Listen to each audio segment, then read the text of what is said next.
in His temple. Beloved, if last Sunday was all about the wholeness, do you remember last Sunday? Integrity, the oneness of our characters, the oneness of our integrity. Now, we root all our integrity here. If integrity is being one with our identity with Christ, this is the root of integrity. We have one desire. We have one desire. We have desires that are focused on one thing. One thing have I asked of the Lord. After focusing on the person of God, let us focus all our energies into desiring this one thing. What was this one thing that David asked for? This is what he sought after. That I may dwell in the house of the Lord all the days of my life, to gaze upon the beauty of the Lord and to inquire in His temple. Amo ning desire ni David. Beloved, when you read this verse 4, can you do this? To dwell in the house of the Lord all the days of our lives? Pastor, do ka boring man sina? Can you imagine this? Sige, dirita may star. All the days. Ano na sa ginanamin? Sa templo niya, Pastor. Listen to this. Isa pa lang gani ka oras nga wali daw mapatay. Nako, Pastor, ano pag hindi ba lang ginanamin mo? Ano pa ihan all the days of my life? Is David joking here? Is he in a perpetual state of honeymoon stage with the church?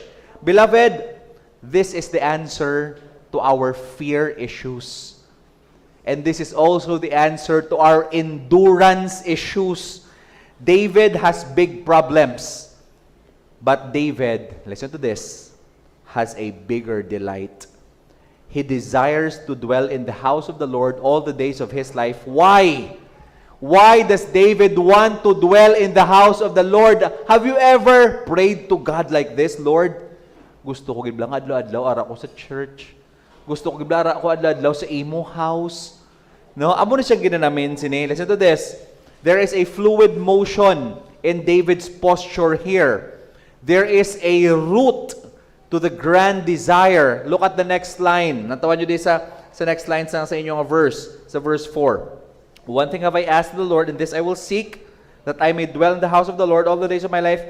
Two, when you say two, this is the reason. Why does David want to dwell in the house of the Lord? Two, gaze upon what? The beauty of the Lord. To gaze upon the beauty of the Lord. So the very reason why David wants to be in the house of the Lord is that he wants to gaze upon the beauty of the Lord. Is this why you are here, beloved Ecclesia? Listen to me, please, very intently. Why do we go to church? Why do we temple with one another? You may say, Pastor, why na sa temple? Because kita na ng temple sang Ginoo. Listen to this. In the New Covenant, the temple language is still the language of being together under one covenant rule. Okay? When we are the temple of God, it is still talking of the church. So the house of God is where you gaze upon the beauty of the Lord. Is this the reason why you are here at church? Or maybe we have forgotten that this should be our reason. Ang iban sa atong gasimba, kay nakonsensya. Ang iban sa atong nagasimba, kay gusto ko may iba na nakonsala. Ang iban sa atong gasimba, kay naakigan ako ni pastor, masimba na ko. Hindi, okay? The very reason, si Leo kakadlaw, Leo, ay kuya pa. Grabe doon siya, ginatulod na. Lies kung kapamati kasubong, palangga ginamon si Leo. Okay, okay na. Pero doon ipadala na naman sa Cebu. Okay, okay na. The very reason why we go to church is to gaze upon the beauty of the Lord. It is to worship God. But listen to this, the word beauty is the Hebrew noam, meaning pleasantness, something that gives pleasure. When you gaze upon what is pleasant to the Lord, you're actually acting upon what gives you pleasure. Pastor, doon hindi na magsuot sa ulo ko. Sa iban sa amo niya, lain ang gahatag pleasure. Lain ang butang nga give pleasure, but here in Scripture, it is the beauty of the Lord that gives you pleasure. This is the ultimate pursuit of God's people. Is this still your pursuit, beloved Ecclesia? Is this still your pursuit? This is the ultimate pursuit of God's people. Or are we now too over-familiar with the motions that we can easily play church? David was not like that.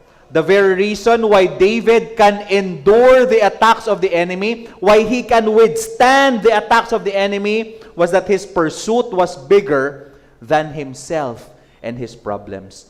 The beauty of the Lord, do you still desire it?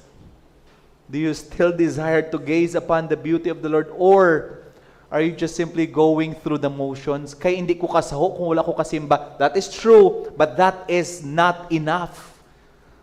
The reason why we go to church is because we want to gaze upon the beauty of the Lord. Do you know what this is called in the Reformed circles?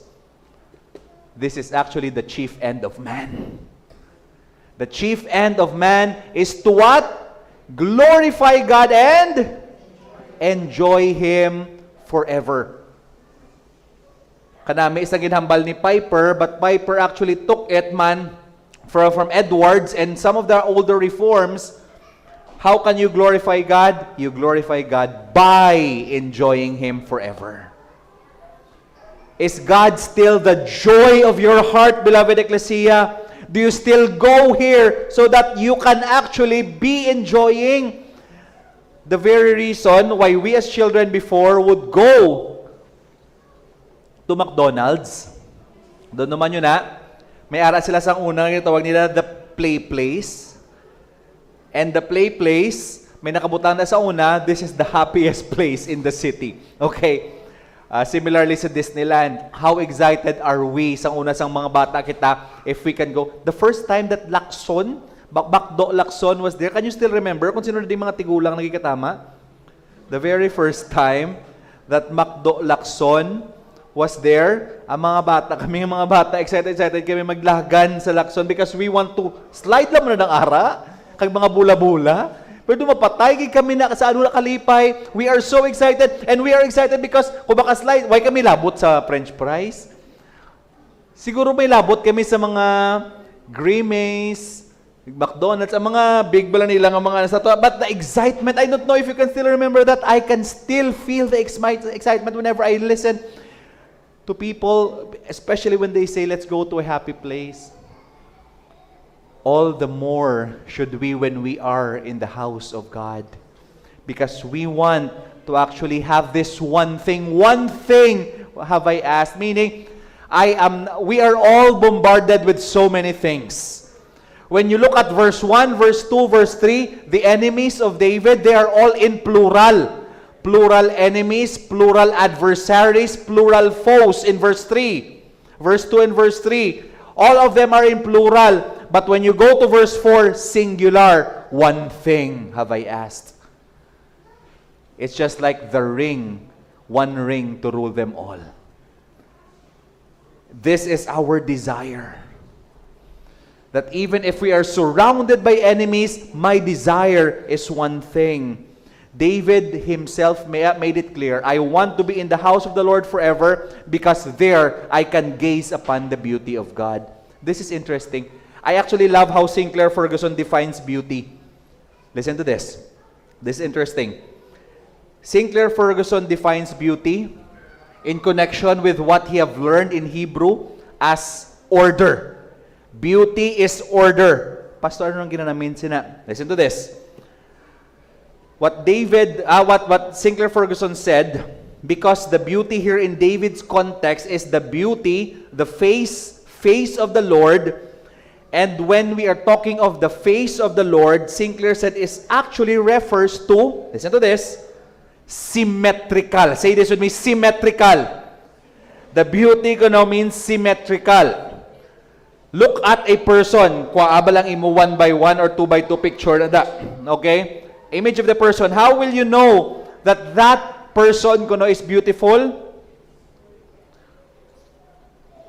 Hambali Sinclair, according to the to the Hebrew scholars, of course, picture ta niya subong bat sa ila sa una, why man sila picture, but they are imagining when you have a picture, tunga abala sa tunga.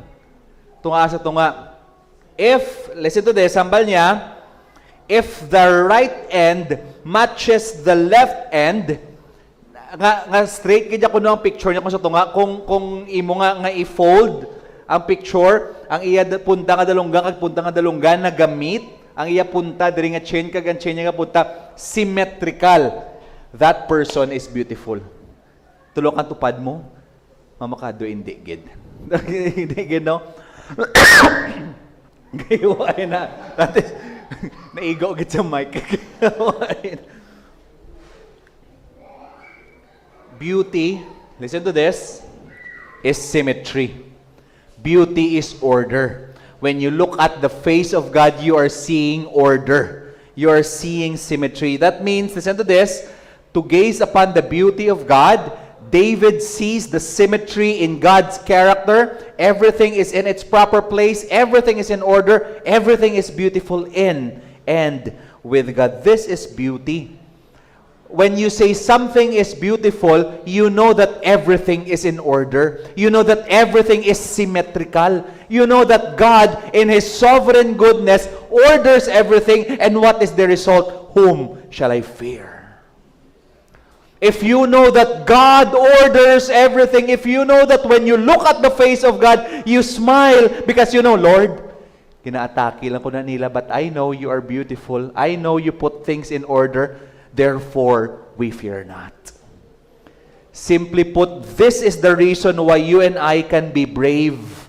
This is the reason why you and I can endure. We gaze upon the symmetry of God's character and purposes, and everything falls under proper place.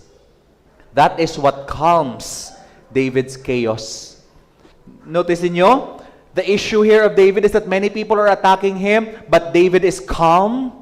Why? Because he is gazing upon the beauty of God. God is sovereignly in control. He holds everything in order, and everything He does is perfect symmetry. This is beauty. And when David sees it, his heart is actually calmer. Listen to this, beloved Ecclesia. When your heart is calm, David gazes upon the beauty of the Lord, and soon his soul calms down. And when his soul calms down, listen to this, and when we are calmer, we can be braver. When we are more calm, we can be more brave. He knows this because his response is when he sees at the beauty of God in perfect symmetry, he sees God as his refuge. Look at verse 5 and verse 6. For He will hide me in His shelter in the day of trouble. He will conceal me under the cover of His tent. He will lift me high upon a rock. And now my head shall be lifted up above my enemies shall around me. And I will offer in His tent sacrifices with shouts of joy. I will sing and make melody to the Lord. He knows God will hide him. He knows God will shelter him in the time of trouble. He knows God will conceal and cover him and will lift him high upon a rock. Lifting you high upon a rock is the imagery of defense, okay? When you are on a higher rock, you can be more defended when enemies come, okay? Amo na siya ang higher rock, okay? He can actually worship. This is what he meant earlier in Psalm chapter 23. Listen to the imagery. Kanami isang sa imagery. Brother Brian has preached on this. Ano hambal ni David?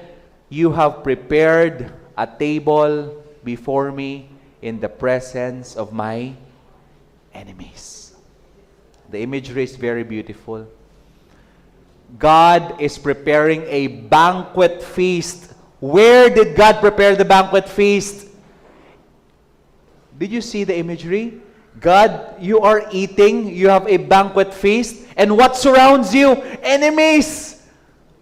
Can you imagine that imagery? When people are actually attacking you, you who are calm in the Lord can sit here and feast upon the goodness of God. This is what we mean when we say, He has prepared a table before me in the presence of my enemies, surrounding him, attacking him, wanting him down and dead. But here he is, feasting. Here he is, calm. This is the extraordinary imagery. This is calmness in the face of chaos. Calmness in the face of chaos. And how did David end this in verse 6, the last line? I will sing and make melody to the Lord. I will sing and make melody to the Lord. You get this? Beloved, your life will not be without enemies. You will always have enemies. Rabid wolves and lions wanting to devour us. And yes, our enemy, our main enemy, Satan himself, prowls around like a roaring lion. But your Heavenly Father prepares a banquet feast. Our food, specifically, the Reformed theologians would look at the banquet feast, and what do they see? They see the body and the blood of Christ. That we feast upon Christ, that we feast upon the goodness of who Christ is, and even if the enemy surrounds us, we are not scared because now we are eating Christ. We are consuming the very heart of the gospel. And what is the result? The Lord is my light and my salvation. Whom shall I fear? The Lord is the stronghold of my life. Of whom shall I be afraid?